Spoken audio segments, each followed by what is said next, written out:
dabalate tututtukaan dubbida dheeratti onne kaasa meela darbes yaadate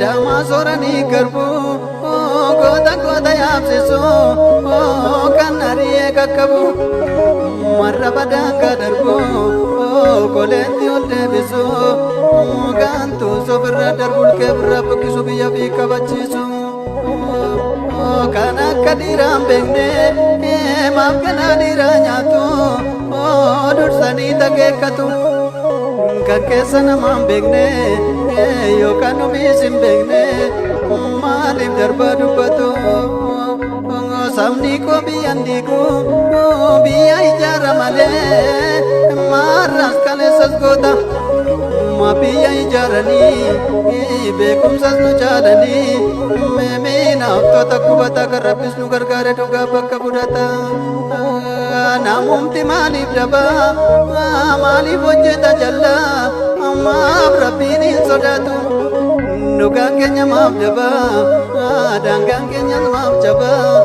maaqni lammiin falmatu qabsoon duuban deebi'u fuuldura deema malee maaf juumal kaniin isa kan fuudhee galmaan ga'u saloota uumaan tolee geelootuun akka kanniisa kan lammiin waadaa galee goota tuttuquu dhiisa.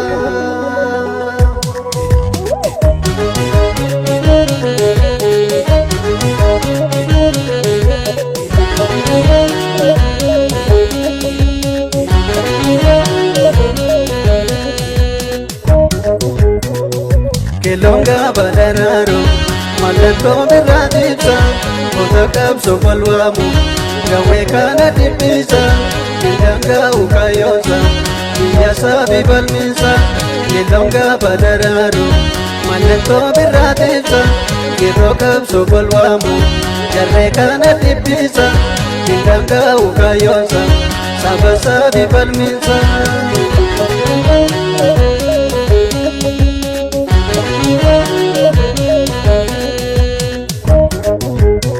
Eegelawe namumti goota tuttuqee margaan jireenya gawe. Eegelawe namumti goota tuttuqee margaan jireenya gawe.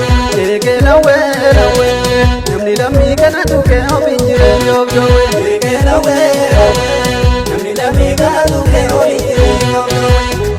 Eegelawe barangama marsee. Eegelawe keessa nu seenanii. Eegelawe maatii goota deesse.